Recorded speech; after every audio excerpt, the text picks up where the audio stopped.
Balaji studio Delhi. Cameraman लगातार focus किया जाए।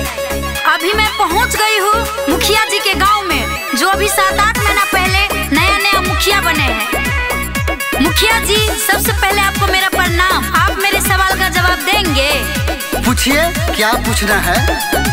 सुनी शिकायत राउर पूरा ये गाँव के बा। बोला कई दिन बीतल चुनाव के बा।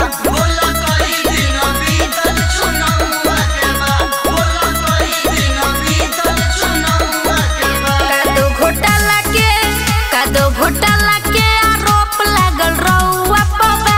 बोला कई दिन बीतल चुनाव के बा।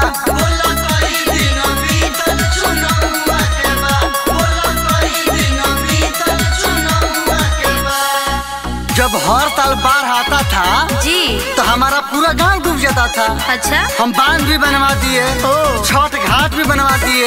वो तो आपको दिखता नहीं है। आप तो खाली फेयर लवली, पाउडर, मेकअप में व्यस्त रहती हैं। ये क्या बोल रहे हैं आप? गाँव के लोगों से कोई बानी वादा, सोच ले सबका से काम हो ज्यादा। देख रही है ना, पूरा डीलर लोग को टाइट कर दिया हूँ। अच्छा, जो कोई किया नहीं करके दिखाएंगे, एक हुन्ना फंड वाला रुपया दबाएंगे। वो तो पता चलेगा। साचो लागत डर, साचो लागत डर राउर नौवा से बा। बोला कई दिन बीतल चुनाव के बा।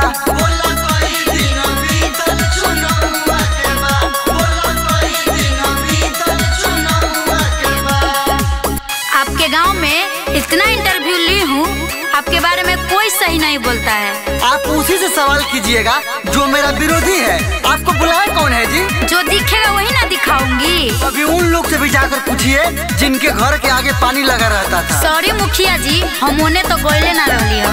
हमरा के काहे रउआ कोहेले बगले, सब लोग हमरा के कहे अब बबले। आपने हमारा नाम भी खराब कर दिए, खराब कर दिए। गलत न्यूज जब जब दिखाओगी, बिहार के जनता से यही तुम पाओगी। क्या पाएंगे? कोटि कोटि बड़ा, कोटि कोटि बड़ा नामाया बरौआ के बा। बोला कई दिन बीतल चुनाव के बा।